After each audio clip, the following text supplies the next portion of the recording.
people compartmentalize spirituality with existence amongst other human beings that are around them, their community, their family, their friends. And it's almost like using spirituality in a way, or trying to get into that side of things more as a one-upmanship almost. That, I'm doing this thing so that makes me better, rather than going into the actual spirit of spirituality, which is that we're all connected to each other.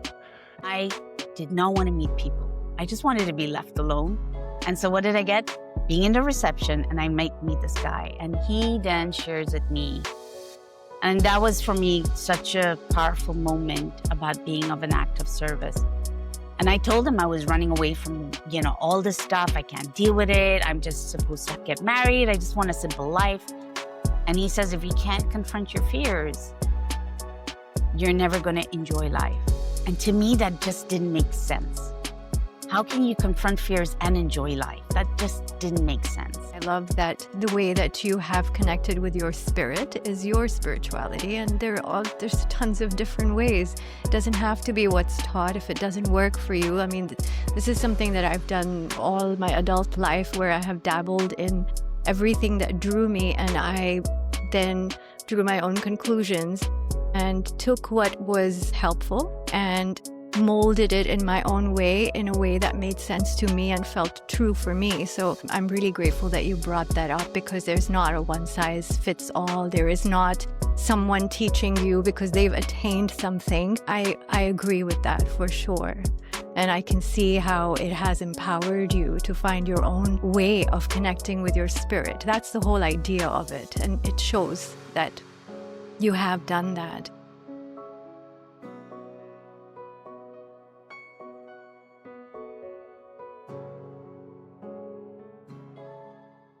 Zims, our guest today is my good friend Kirti Dayanani, whom I know from when we were in university together in England many moons ago.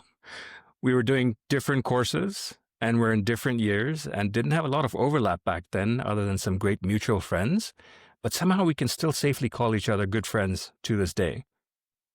Though our paths have led us to life in really different ways, through the magic of social media, we've managed to stay in touch, and a little bit more so in recent years. Kirti, in the meantime, has lived on 4 continents, written 2 books, and built a career helping people speak with clarity across cultures as a multicultural communication strategist and host of Drop Your Noise podcast. Her life has taken her from running a multi-ethnic yoga center to delivering talks at Google, Bloomberg, Morgan Stanley, to living in cities across Europe, the Caribbean, UK, and now in Dubai. She weaves lived experience, heritage, and a deep understanding of human behavior. And by weaving the Eastern mind training into her work to encouraging others to see differently, think more deeply, and speak with presence in a fast, noisy world. Kirti, welcome to the Epiphany Dialogues. How are you doing today? I'm doing good. Kirti, Nick has mentioned so many interesting elements in your intro. So I'm really curious to find out, where did you start and what has led you to where you are today? Tell us your story. It's a really good one. I know when y'all reached out and said, okay, we're going to talk about epiphanies. I don't know if it's something to do when I'm getting to my 50s, but you start reflecting on your life and looking back to kind of, how do I want to grow forward into a next phase, if that makes sense? And so I was sitting with this, and I actually went down to my teenage years when, I was brought up and raised on an island, and it was a very tiny island in those days in terms of population, and everybody knew everybody kind of a thing. I have Indian roots by parents, born and raised in the Caribbean, but you go to school with a Dutch mindset. So you're constantly in 3 different minds. But so when you leave home, your parents are always expecting this, be a good girl, keep your head down, do your studies, da-da-da-da. And then you go to school and you're in the play yard and you want to get into trouble. You want to do what everybody else is doing that your parents said don't do. And one of the things I think I learned very quickly was, and it's not a nice story in a way, but my aunts used to judge me a lot. they'd go back and they'd tell my parents, oh, look who she's hanging out with. And for me, in Curacao, you have all walks of life, people from different cultures. So all of a sudden you're being told, don't speak to someone because of that culture. To me, it didn't sit okay with it. And I think that was my appetite, or that start of always stay curious, if that makes sense. And so I think that is where it all started for me. That was my big point. And then the second factor was going to a university, and when meeting Nick, you walk into a university where everyone is from everywhere. And so you're quickly aware of this one fact, is that everybody's from everywhere, and you have to get on in this, again, small place.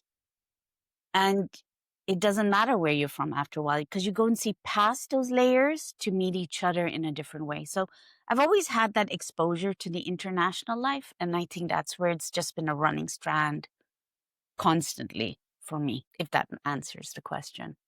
Wasn't that a fantastic experience at Buckingham from that perspective only, that there was such a huge international presence of everybody in that small place, and very limited things that we could do. So we ended up, having really great relationships and spending a lot of time with each other. And it was a really nice environment purely for that reason. I think people always say the word safe. I don't think the word safe for me over there was as much as a caring place. It was very caring because you're constantly in each other's environment. You were almost like, hey, how you doing? You're triggering the care inside of you over and over and over again. And I think that's what it stuck with me. Right. And what did you do after you left Buckingham, Kirti? I actually went to London for a few years. So I don't know if you've had this, but when I was growing up, my life ambition was supposed to get married and poop babies. And I literally used the word poop.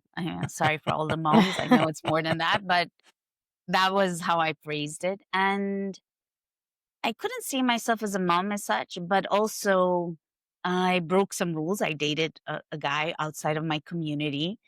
I was supposed to marry a Cindy, be all good and cute and sweet. And I was doing everything like smoking cigarettes and drinking, whatever I wasn't supposed to do, I did it. And so after college, my mom was like, I think you need finishing school. And I was like, no, I'm not going for 2 years to Switzerland. It's not happening. So she's like, all right, but you need to do some of this other stuff. So I said, all right, I bartered because I loved eating at fine dining. If there's something about me, it's like, take me to a good restaurant and I'm all happy. So I said, oh, London has really good restaurants, really good nightlife. So let me stay in London for a couple of years. And that's when I studied languages. And I did go to finishing school, like the shortest one in London ever, groomed up and everything. And then I went back to Curacao because my sister was getting married. And my father's like, why don't you come back, join the business, and basically reintegrate back with your family. It's been long enough. You've been away. And in Buckingham, you don't see your family. Your other family becomes your college friends, right? And then I went back to Curacao, but that's when everything fell apart, I would say. We were at it from a business perspective. My father was at the peak of his career, but there was so many other things that were going to fall apart that I had no idea I subscribed to. So yeah, that's what I did after college. And then I started just continuing that road of being a little bit more feisty to maintain my voice in the community and have a voice for women, actually. That's beautiful. And when did you get into this part of your life where you were writing books and helping people speak with clarity? How did that transition happen?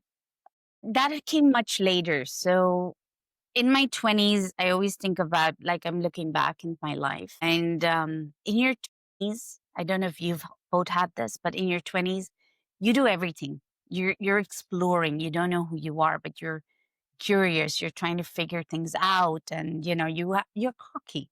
You think you know a lot of things as well. I'm still doing all of that, by the way. I'm doing mine, but differently. But then in my 20s, what happened was my sister got married, and she married a family that was really harmful to her. And then things fell apart. My father's family took my dad for a ride and still is hurting my mom to a lot of degrees now. And then my first encounter with finding my own voice was when I had, uh, so in Kursa, we were very famous, very well off. And I had just finished doing yoga. Now, the reason I never wanted to teach yoga, never. Till today, if you ask me, I was the girl you'd find having a cosmopolitan in one hand and a cigarette on the other side going, yay, this is life.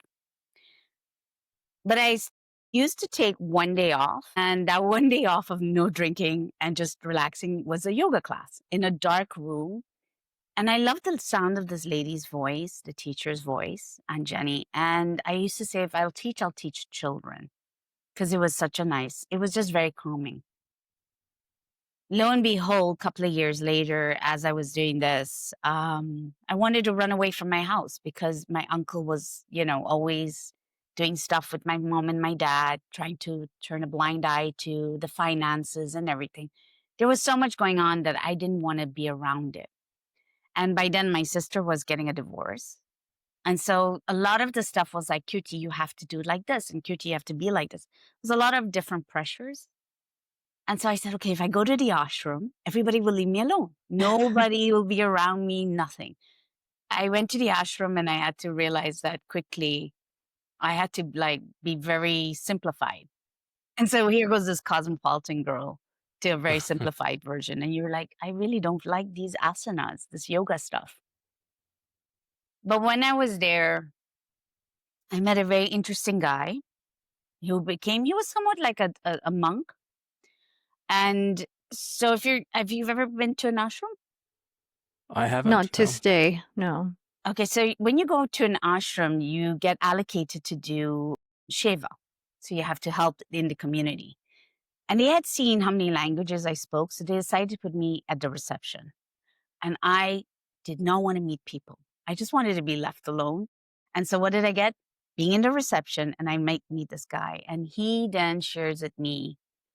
And that was for me such a powerful moment about being of an act of service. And I told him I was running away from, all this stuff. I can't deal with it. I'm just supposed to get married. I just want a simple life. And he says, if you can't confront your fears, you're never going to enjoy life. And to me, that just didn't make sense. How can you confront fears and enjoy life? That just didn't make sense. So anyway, I moved on, got my certificate. And when I got to Curacao, 1 month later, they arrested my dad. And they thought they had caught some big fish. They thought he was doing money laundering. And actually, it wasn't. But now I suddenly found myself facing the community because everybody was rip-roaring, talking about my family. It was on a scale that you just didn't even realize that was going to be the big problem for the next 20 odd years. And so then, everybody tells you, well, you got to take care of your father. And I was like, how am I going to get my dad out of prison? Because I'm the girl who has to get married. So I don't know how to deal with these manly things. And that's where my journey of my voice started. Because now I had to shout and be the angry woman. But I had to get him out. That was the only thing I had to understand. And to me, it never triggered that what the man said back then about facing your angers is what's going to make you have an enjoyable life. Because now all I saw was one obstacle after another, after another, after another. And I felt like I was constantly fighting. And so by 38, I was also lucky. The yoga center flourished. I never expected to open a yoga center. It opened up on its own. It found its way. And it was very successful. But with success comes loneliness. With success comes criticism. And I wasn't, again, equipped for all of that. So I had one lady call me a bitch. And I had another lady tell me that I wasn't teaching Indian enough. But I only stayed there rather than focused on all the things I accomplished. Mm-hmm. And so I literally was in a yoga center in Miami, exhausted. I remember looking up and I saw this beautiful Turkish lamp and I go, oh my God, this is so pretty. I was like, what would it be like to walk through Turkey into a Turkish market and just look at these lamps and see what that hustle and the bustle was? And my mom used to always say, when you get married, your husband will take you around the world and you're going to see the world. And I was like, I'm going to get married to myself. I'm going to go on that honeymoon. And so Nice. I got out of that that room, and the owner of the yoga center goes, how was it? I was like, yeah, I'm fine. I'm going to quit yoga because this spirituality doesn't work for me. I'm done. I'm over it. And she looked at me and she was like, huh? And I was like, okay, bye. Fly back down to Curacao. Couple of things had to happen because I lost a little bit of my courage to actually do it. And then one lady one day walked into the yoga center. And backtrack, I was teaching yoga. I was teaching mindfulness to children in the yoga psychiatry. I managed to open it up till that point. But I was seeing cases that I never imagined I would see. I was meeting people who would ask me to take care of their parents because they're about to pass away or their husband's about to pass away. Can I give them peace of mind? So you're guiding them in different ways. So you get to see a lot of the suffering and you have to reconcile it in the loneliness. But when you do so well also, there's no privacy to process. So I was at a very low point in my life, even though success was at such a high point. So I had to leave. There was no choice. So this lady walks into the center and she says, I don't like it that you canceled this class. I make time for this class. And, even if no one is here, you should give me a class. In my head, I just snapped. I was like, watch what I'm going to do now, lady. She left the class. She left the center. I booked my ticket. I said, I'm going to Turkey. Somehow or the other, I'm going to make it there. And then in that lunchtime, I was like, oh, shall I do it not? My friend called me up. She's like, buy the ticket. I'm like, I don't know if I can do it. She's like, buy the ticket. I was like, all right, I'm going to do it. So I bought the ticket, had lunch with my mom and dad. And I remember telling my father, I'm like, I'm going to travel the world. I'm closing the center. Wow. No, he says, it was like, no, I said to him, I'm traveling the world. He was like, oh, that's really nice. So who will take care of the center? I was like, I'm closing it. I still remember it was silent on that table. And he was like, what do you mean? You built this up from $100. And I was like, I just can't. I just could not see any other way. And that evening, as every client that walked in, I sat down and I said, right, the center's closing in 2 weeks' time. Y'all can go find a new center. Bye. I literally closed, and obviously said it nicer. And the people were crying and I was like, but you don't realize, all of you weren't realizing what it was impacting me. And by 38, I didn't want to be that burnt out girl and I wanted to end my life. So I needed to choose the hard way. And so you lose your voice because people end up calling you all these things. You don't feel the courage to speak up. And all you want to do is run away from the world and hide because you hate yourself so deeply. And I was like, but if spirituality is supposed to give me peace of mind, why do I feel so little of myself? And that's where my journey in traveling started and writing. There's a Buddhist philosophy I really worked with called the Lojong practice. And that's where I based my first book off. But as I traveled the world, I used the mind training to pull myself out of my suicidal thoughts. And I wouldn't lie, it's not been easy. But at the same time, it was the best honeymoon ever. I got to meet myself through strangers' eyes. And I got to understand that the way spirituality is being taught today, for me, I cannot see the good that comes out of it. In fact, I see us getting more anxious with it. I see that people feel very low about themselves. And I was like, well, do I want to teach though? Do I not want to teach though? And that's when I started looking for my own voice. If that answers long-winded question, but that's the answer to it.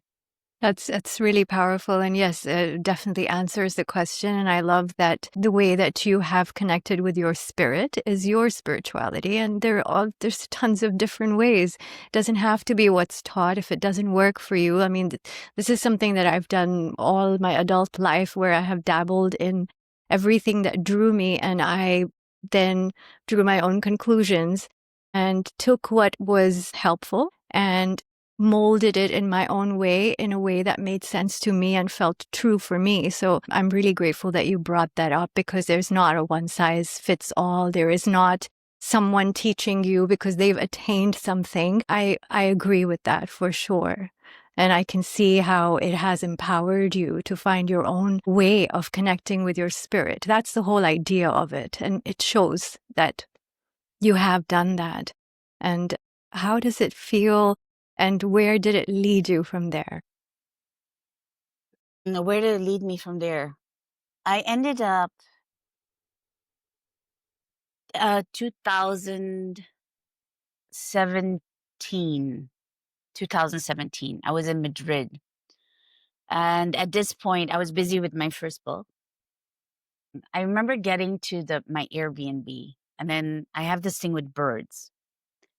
And so when I was leaving Curacao permanently, when I realized I was going to leave my apartment, when I had gone into this apartment, it was a tiny, cute apartment. It had birds on the wall. And so I felt like I knew I was going to fly. Didn't know how, but I knew that one. Nice. When I got to Madrid and I was going to my Airbnb, I got to a fountain, and guess what? There was just full of birds on the fountain flying out. I thought, oh, here comes the next thing, And I don't, there's that voice, silent voice inside that tells you something you don't want to hear. And you often don't want to hear that voice, but it's like preparing you. I had that one. And so being in the state of looking for myself and everything, I remember I lost my website. And that was a very interesting moment, because if there's one thing I found women we identify ourselves a lot with, is with our careers. We end up losing our sense of who we are because we have to take care of ourselves. So there's a lot of sense of focus on security, that we end up being responsible, doing things for others. We're always there. And so for me, my website was the only identity I had left with yoga. And so when I got to Madrid, the website crashed. I thought, I have a backup, I'll get it. Called up the backup and they said, it's corrupt. So I was like, all my 10 years gone. That's all I remember. And I remember crying for 2 days, curled up, huddled in, 2 days nonstop. And in the Airbnb, there was a boy. And he was like, meditation, teach me meditation. I was like, dude, I'm like so broken up. I have no space to teach you meditation, but I'll introduce you to somebody. And by then I knew a friend who was a Buddhist monk. He did most helped me get me started along the way. So I called him up and I was like, fly away, da. And he reminded me of a teacher that I've been avoiding and who's come on my path several times. And his name is Muji. And he's a Jamaican, ancestors Jamaican, but he follows the path of self-realization. And it's the path that I've always knew and I used to read books from since I was at the age of 15. But being Kirti that Kirti is, anything you tell her to do, she just goes that direction. She's like, oh, that's too good. That's too nice. You want me to be all spiritual and cute? No, I'm going that direction. I'll rebel. I'll need to find it come back to me. And he said, I think you should go why don't you just go? You're in Madrid. He's in Portugal. Just go. I was like, yeah, no, that ain't happening. So I go see my cousin. As I'm coming back on the train, I'm Insta scrolling. I call it Insta whoring, but it's going through it. And lo and behold, Muji is in Madrid, around the corner to where I'm staying. And I went, Wow. I was like, no. I was like, I'm done with this spirituality. I'm over this. I just want to move on with my life now. I'm done with this whole spiritual walk. I'm not Paul Coelho. I'm not going to write this alchemisty book. None of that happening. Of course, I'm Kirti with that silent voice going on. Says, go check it out anyway. I was like, oh, ticket is available. I was like, all right, I'll get it because I've got nothing to lose. My cousin lives in Madrid, outside on the outskirts. So I told her, hey, I'm coming back to the house. She's like, Kirti, why don't you just come back? I said, no, Muji's here on Monday. I'll give you my suitcase, but I'm going to stay with my backpack. And then I'll come right after the satsang, I'll come to you. And I kid you not, it's just really weird. But so she takes the suitcase on Saturday. I go to Muji on Monday. When I go to there, I'm really close up. And I'm like, okay, interesting. And I go through the entire practice. And he guides us, the way satsangs they do. So what they do is they talk and then you're inwardly going through it, right? And they say the self-realization practices, you have to go really straight through your discomforts. There's no stop. You just got to go through it. And that's the quickest way to discover yourself. And in my backpack was everything that actually is Kirti. So no website, nothing, just a backpack with a camera, toothbrush, a computer. That's it. This bag is heavy, but that's it. And a pajama, of course, there. So you're sitting there and he guides you through it. And because I've been so restless for so long, to the restlessness of everybody else's voice inside of me. I couldn't sit still. But in that moment when I sat and I went through it and the way he guided, after that restlessness disappeared. It just went. It was like, boom, gone. And I knew in that moment that my father got cancer again. I knew in that moment I was going to get called to go back to Miami and take care of him. And I knew he was going to pass away. That's all I knew. Gosh. The call hadn't come in yet. I knew he had gone to Miami for some tests. And I had lost my driver's license in Barcelona. So I'd gone to Barcelona, then to Madrid, and my wallet got stolen, but they found it. And if you know Barcelona, the chances of you finding your wallet is like not ever. But they found it. And instead of sending it to Madrid, somehow I sent it to the Netherlands. So I had to go back to the Netherlands. And I wanted to drive to France. So I was like, okay, that's not happening. But now I understood in that moment the reason it had to go to the Netherlands. Because I had to go back to see my dad. And I was like, this is just the weirdest and strangest moment in my life. But I was dead calm and I knew that. And when I got to the Netherlands, I met a female monk, female like nun, Buddhist nun. And I think this changed everything for me. Until today, this is the principle that helps me with communicating with every single person.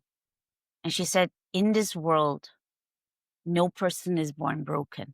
We are all whole and complete. And if you go and see your father, don't treat him broken.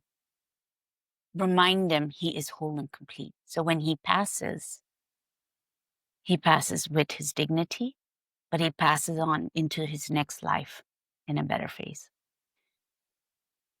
And to me, that was the game changer. And I went back and I was very lucky. I was very blessed because the book got published. He doesn't read, but he read the first chapter of my book. And he was like, you're right about this, because he felt it too. We used to go on walks and I would ask him if he regretted anything he wanted to finish off. And the last day when he passed, he was in my arms for 3 hours. And I have a photo of it.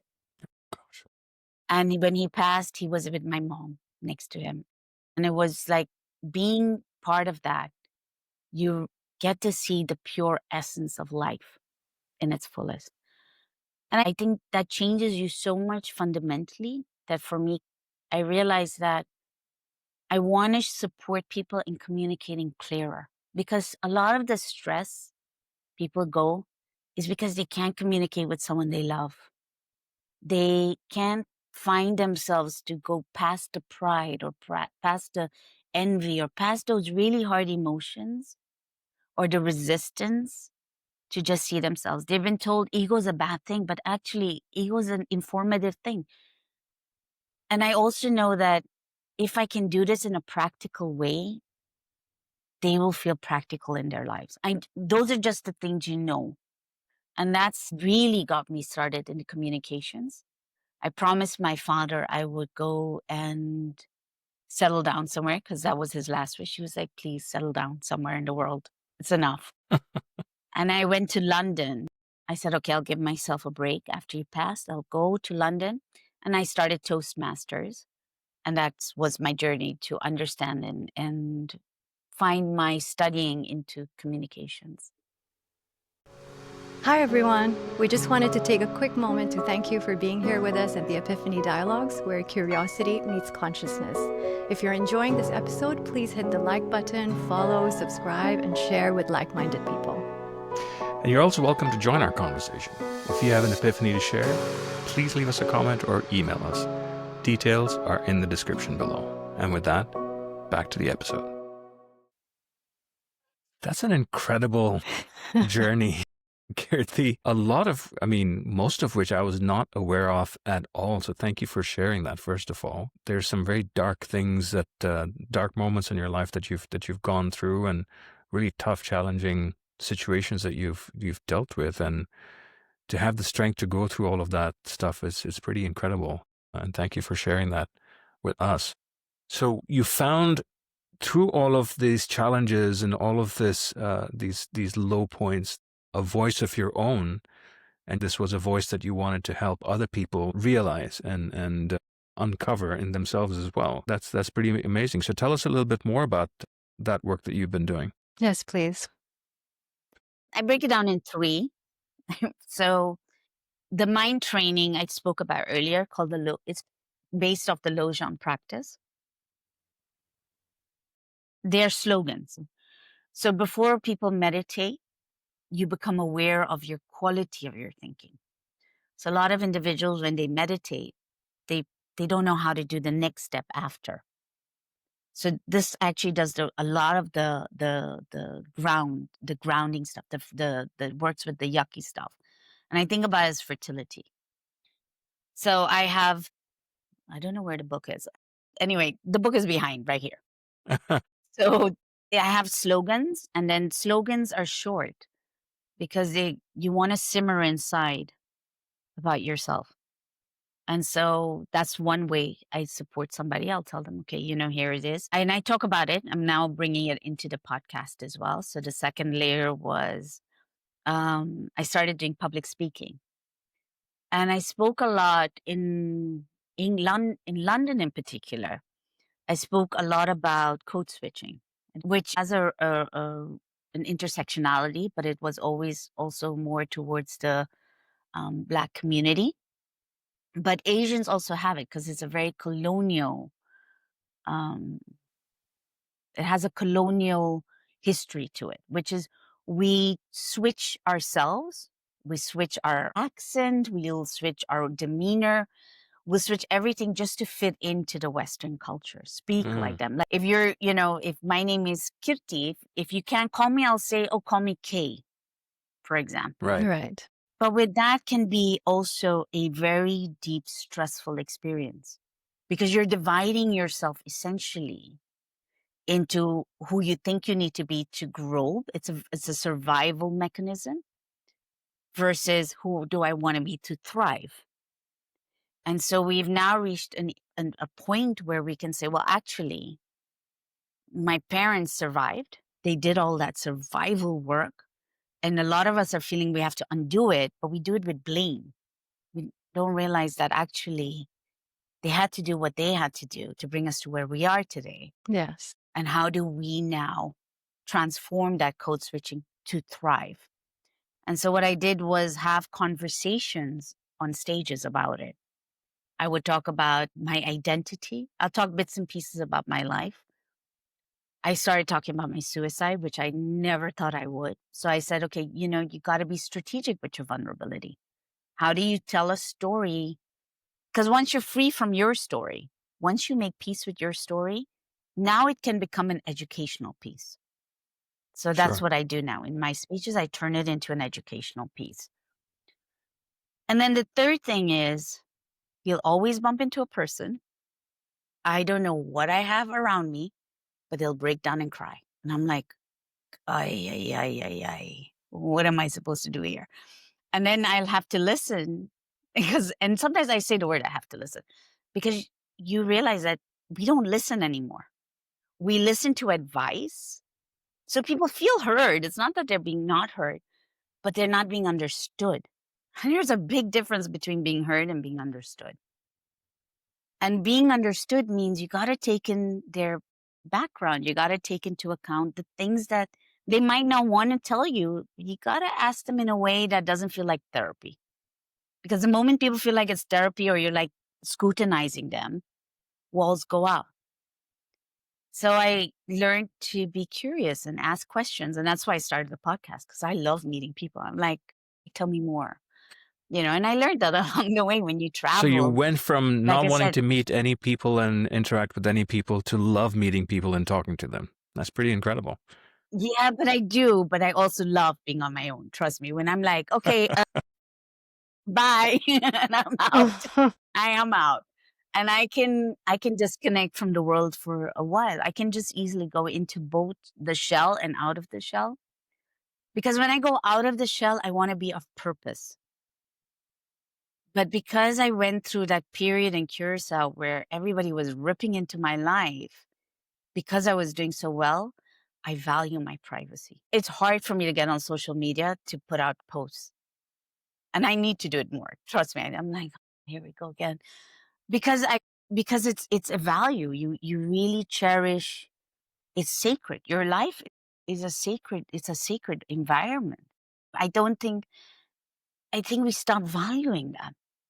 We go online and, like I said, we're Insta whoring, right? Like, oh, look what that person's doing and look what that person. But it's just a glimpse of everything, Yeah.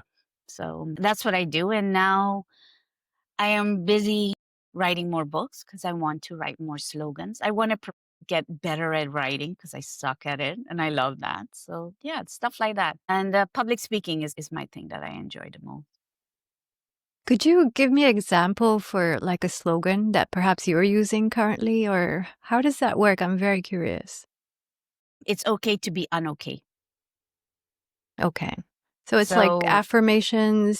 No, I purposely didn't want affirmations because affirmations can easily lead into people thinking that is the right thing they're supposed to be. And so being undoing is a slogan. Right. You're undoing a lot of beliefs and conditionings, even values, which is really tough because it takes a lot of courage to say to your own community, I don't agree with this value. And you got to be able to share that reasoning, because people will get you to become defensive or, you feel protective. And then people go, well, she's angry. And as a woman, the process of being unapologetic is still a climb. Oh, yeah. And it has a lot to do with the way we narrate to ourselves. So a slogan is a way of going, oh, I'm taking myself a little bit harsh over here. It's more like, think of it like realization bites. And Okay. because then you can write your affirmations the way you want to write them. What do you put after I am? Because I am is a very powerful, two powerful words in the world. Whatever True. you put after I am is what you're really contributing and bringing into the world. So when we put a lot of like, I am happy, and that person doesn't fundamentally believe they can be happy, they can try and fake it till they make it. But so many things will go off around them. And it'll go, why am I unable to be happy? What's wrong with me? I am happy. And that forcefulness sucks energy out of you. And physical energy. And so you can see that, like when I meet people and their tone of voice is very fast, or they don't feel, in Ayurveda, you have like a healthy look, to yourself. It's all about the way you are with your energy.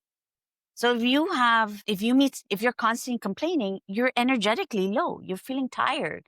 But I didn't want to excuse it on your third chakra is blocked. No, I'm like, no, be for what it is. So one of the slogans would be, don't complain, don't compare.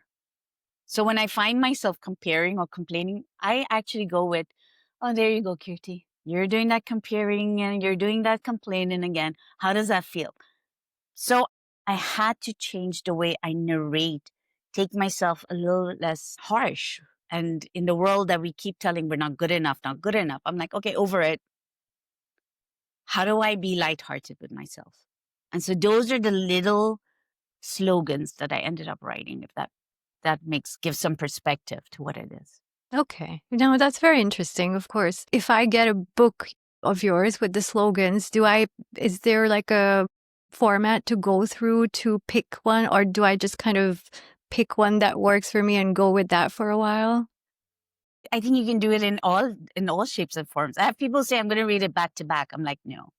So the second one I wrote, Drop Your Noise, it happened because the people in Toastmasters were like, we want you to talk about Befriend Your Mind. I'm like, no, these are not the people who would understand spiritual language. These are people in self-development. So their language is different. So I'll write a different book. So that's when I wrote Drop Your Noise. And when I asked myself, what do I imagine? I was like, the world is really fast. The world is really noisy. But when is the moment in your life that you're least noisy? Any ideas? When you're least noisy? When you're least noisy. When you're asleep, probably. Besides sleep, let's talk about when you're awake. I think when you're doing something that you really love, or you're really in the flow of something, like in the moment. But in our days, how many people on average really do every day what they really, really love? I mean, that's what comes to mind. When it's, for me, the least noisy, when I'm awake. Yeah, For me, because it's when Nick, I agree. when I've just woken up. Surprisingly enough, most people are the least distracted when they're in the bathroom. Okay. When you go to the shower, where do you get your best? In the shower, don't you get a lot of good ideas? Yeah, but a lot of people are also at that point, arguing in their mind with someone that they've had, like, a thing with. So I'm not sure. Tell us more. So I decided to write the book so that I could be placed in the bathroom. Because Okay. when you take SIHT out, you can put SIHT in. But you got to put the good ones in. So you can read a slogan, go into the shower that you're arguing with that person, and actually apply that slogan and reflect on it. That's why I wrote the book. So that's one way of reading it. Another is you can leave it on a coffee table, flick it open, or you say, okay, I'm going to do number 1, number 2, because it's 59 ways. Right. You can say, oh, I'm going to do number 3, and practice it for a week. I purposely made it bite size because in your noisiness, you don't need a lot of information, just a little dose of it. So you can reflect on how you're marinating your life, as it were. If you make a deck of cards out of it, please let me know, because I'd love to have it for my practice. I think that would be really nice. I'm trying to convince lazy Kirti to get on with it. So I'll let you know when she's out of that and Sure. says, get on with it. But yeah. So, across all of these experiences that you've had, Kirti, and the things that you've done, what is an epiphany that has emerged from all of that?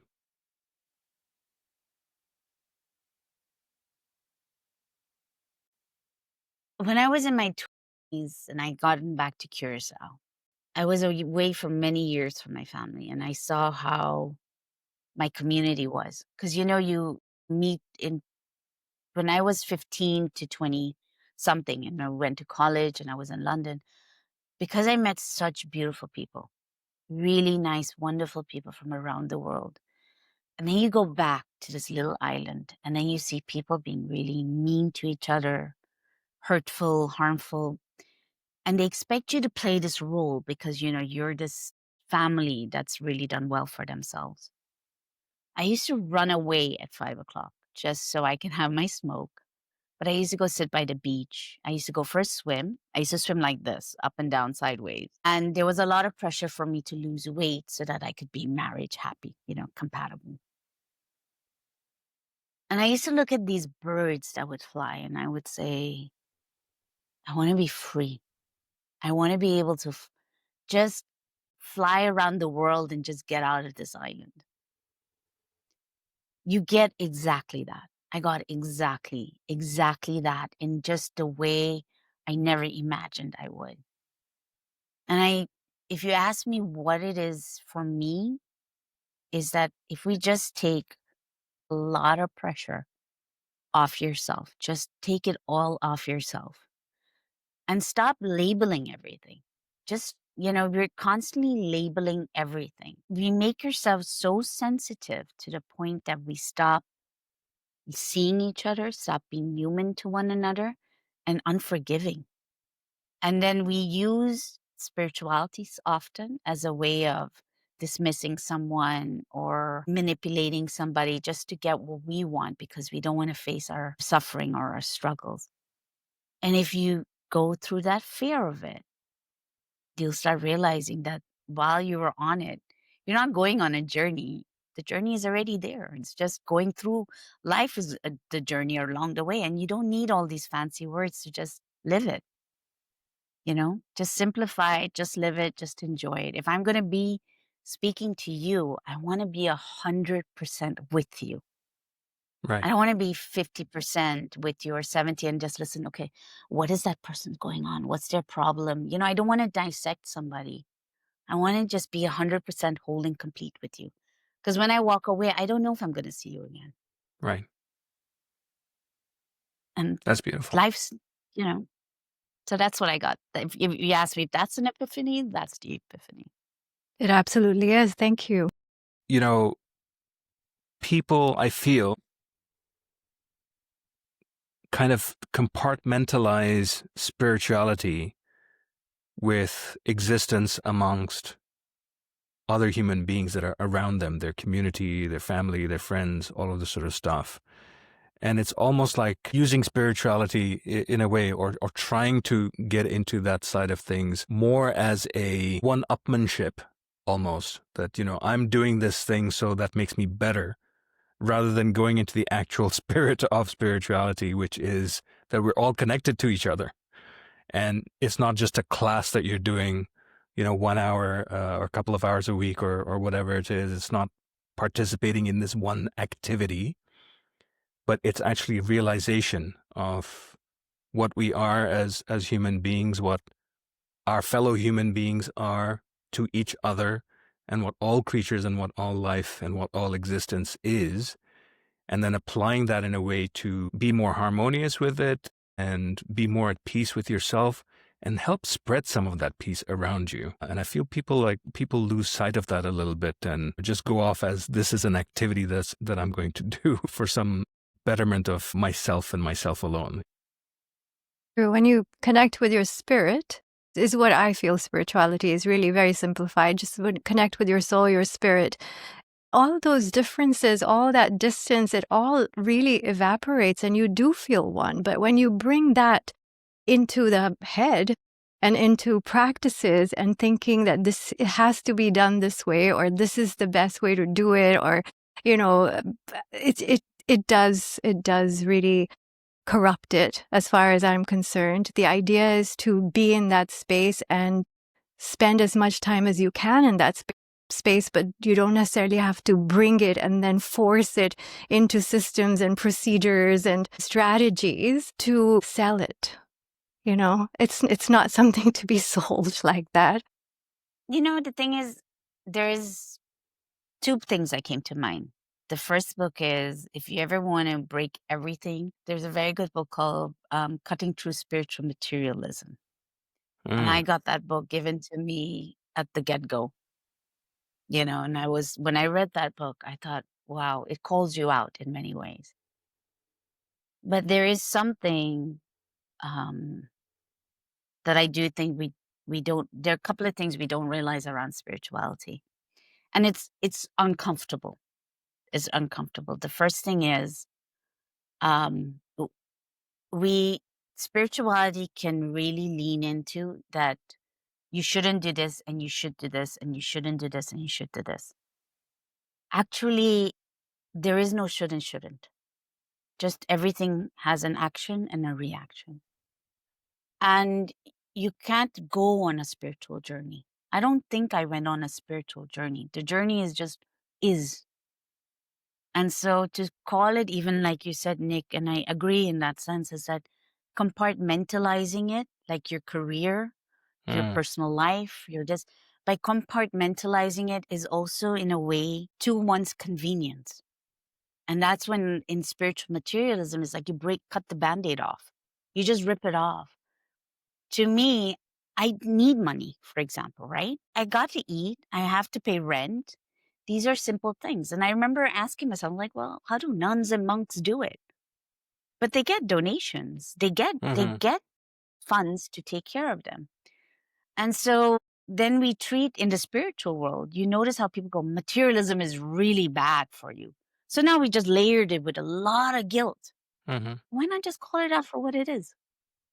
Just say, okay, this is my way of making money.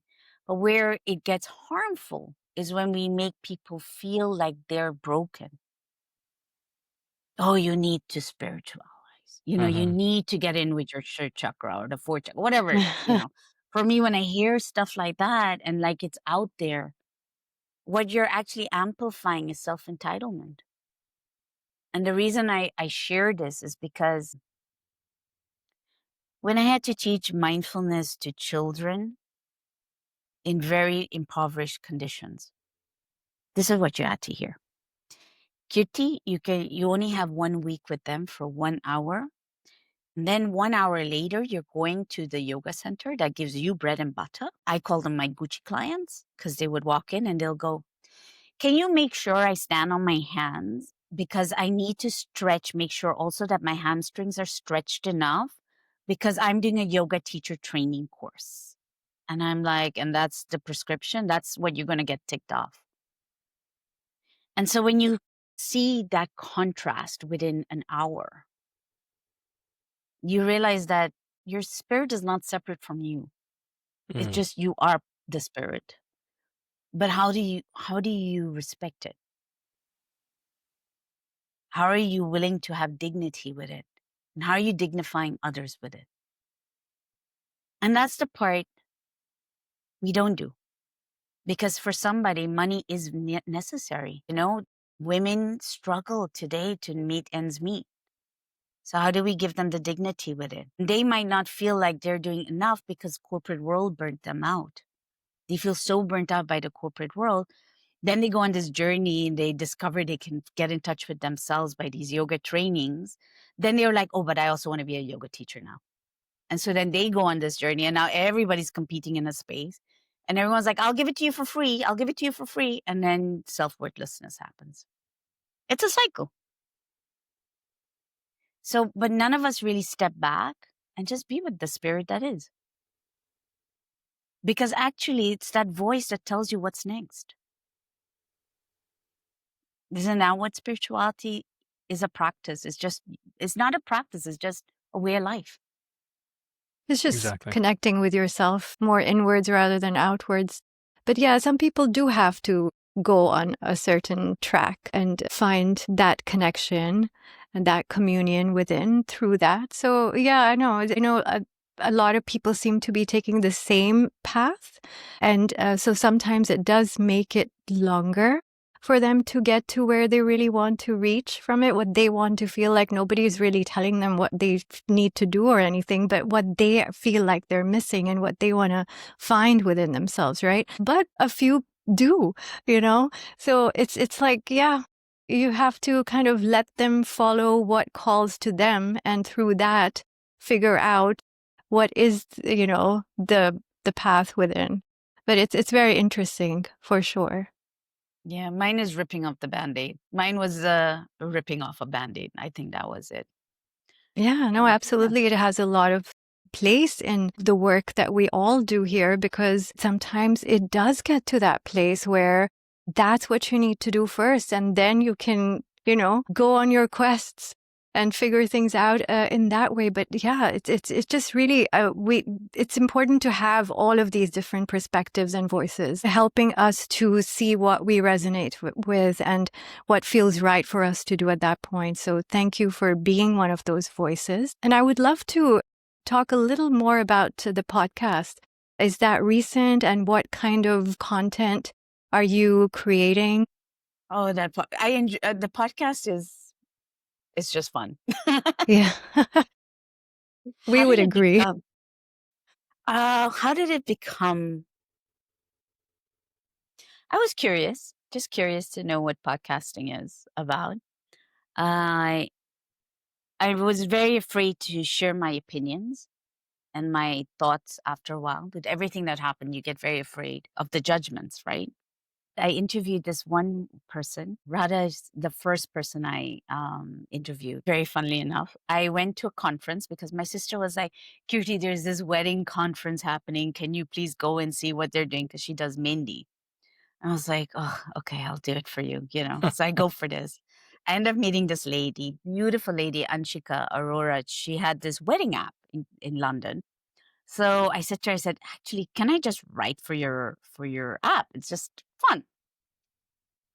And so came around to June, which was LGBTQ plus, and I was like, well, instead of writing about, being feisty and breaking all the traditions, actually, how do we immerse in the traditions? How do you reconcile with that, right? So she said, yeah, please write about it. So I went on a hunt to find somebody who could share with me and educate me a little bit more about this. Now, Radha was my student in yoga at the age of 5. Wow. And now a 21-year-old doing her PhD. And I was like, Wow. I feel old. I was like, I feel really old here, but okay. But the way Radha spoke, gentle, very wholesome, and was embracing her parents and how the journey was. And she was so frank. She was like, I'm not into weddings, but this is how I would do it. And it was so beautiful that I told her, I said, I just want to share it with the world because it came from a very caring perspective. And so when I published that, I was like, oh my God, now I got to do more, because what's the point of just putting one out there? And so I started one every month. I would talk about stuff. And I was like, I didn't like it because it was the sound of my own voice. I was like, okay, I'm over this. Then I started finding guests that I really felt I wanted to just hear their stories. And then I met another friend of mine who I bumped into in the Netherlands. And she's like, Kirti, you need to do podcast every week. I was like, every week? That's a bit stressful.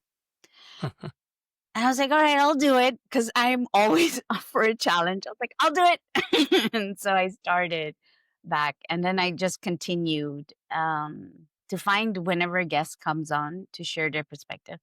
And I was a little bit over hearing always very like people who are famous and people who write books, because I didn't resonate with half of these people. They're not from my community. They're not from other communities, So I was like, okay, I want to hear different perspectives. I just want a different perspective from around the world. And that's how I start. So I've invited everybody, I think, from leaders, entrepreneurs, your moms, sisters. I just invited them, like, all right, let's have a conversation, because I want to invite the listener to just, if you hear a different story, would you treat somebody maybe differently? Would you want someone else to treat you differently? And so now I started with that. And now again, I have to, I'm shifting it into a little bit more with AI coming into effect. A lot of individuals don't realize that it's pulling content that is very masculine still. And so the women's voices potentially are going to be less heard, but even culturally. And for me, that does matter. It does matter. It does do something inside of me. And I'm like, okay, I nominate Kirti to interview people from around the world.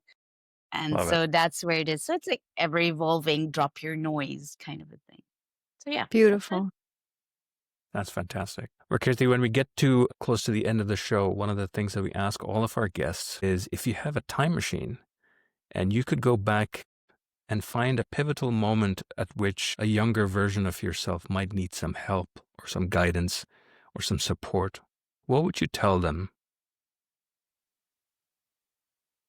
Oh, did you have to tell me that now? Back in my life, I would go back to 38. 10 years ago. I'd go back to 10 years ago. I was very courageous, very mouthy in my 20s. And I always did what I wanted. I didn't ever, I always felt from young that for me, human love is, I just think, everything. But then when you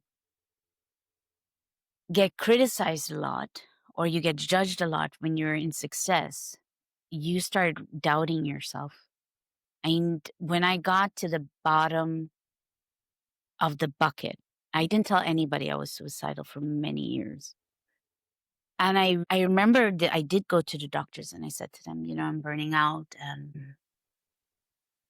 can I get help? And they said, well, yoga, you know everything already. And so I felt rejected even there. And in hindsight now, I'm very proud of myself that I managed to pull myself out Yeah. and and strangers help you along the way. They invisibly held my hand and said, come, let's go. Let's go on this magical journey. I felt like Alice in Wonderland, you know. So going back to 38, I would love to tell my 38-year-old, what other people have said about you is actually just a reflection of them. Mm. Don't worry about that. It's okay. But then on the other hand, if I didn't have that moment, do I really need to go back 10 years to tell her that? I'm not sure if I need to. Right. Well, your current self and your past self and your future selves all exist at the same time, right? Time is just an illusion. Alright. So Yeah. all of these people, your spirit integrates with all of these moments in your time. So you've all been helping each other without even knowing it. So thank you for sharing that. Really appreciated it. Thank you so much for having me. joining us on the Epiphany Dialogues. It was great to see you and great to talk to you. Lovely to meet you, Kirti. I'm sorry I spoke a lot, but I hope it was helpful. That's why you're here. Absolutely. Take care. Thank Take you for care. having me.